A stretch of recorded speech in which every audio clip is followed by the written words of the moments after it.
Welcome to the video message for Pesach. The holiday of Passover is really about the children.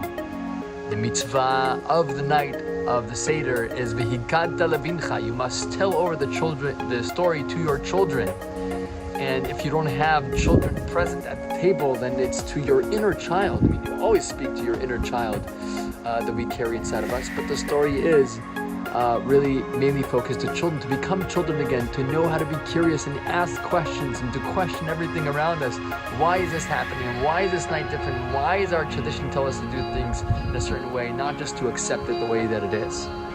And one of the highlights of the Seder talks about the 4 sons. And there is a wicked son, there's a wise son, there is an innocent son, and there's a son who does not know how to ask. And you have to know how to seat each one at the table and be able to speak to them, each one at their level. The question is asked, how come we sit the wicked son next to the wise son? You know, at every party, at every wedding, we have place cards so that we match certain people to their table to make sure that they socialize with the people who are like them or people who would be interesting for them, and so that they can enjoy the evening in the best way possible. So why is it that we sit, the place cards is like, oh, the wicked son is matched with the wise son? How come? And the answer is because we want the wicked son, or no one is really wicked, but the one who thinks he's wicked, the one that acts wickedly, we want him to sit him next to the wise son, so that the wise son influences him, speaks to him from the heart, and being able to bring him closer to what he truly is. And this is something that we have to learn about encouraging everyone to have a seat at the table. There's a story that is told about Rav Aryeh Levine. He's a great rabbi in Jerusalem. He was called the rabbi of the prisoners. He always took care of all the prisoners who were taken into custody by the British Army, and he made sure to take care of them materially and spiritually. He did lots of acts of chesed, and he's such a humble and great man. And one time he's walking in the streets of Jerusalem and he sees one of his former students across the street. So he walked over, and as he walked over, this student crossed to the other side of the street.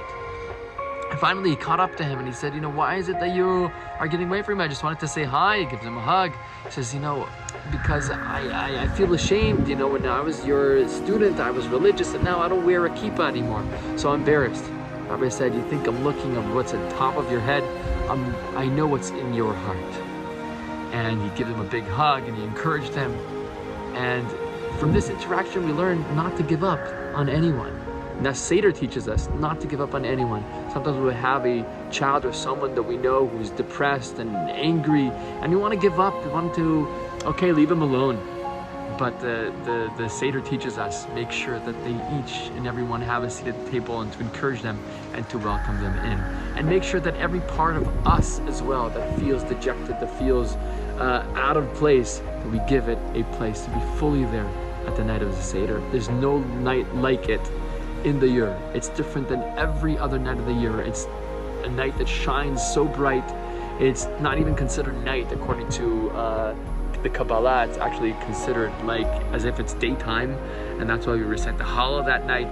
So be sure to enjoy this night and get the most out of it to truly achieve personal freedom, and hopefully we'll see a redemption for the entire world. Wishing you a happy Pesach.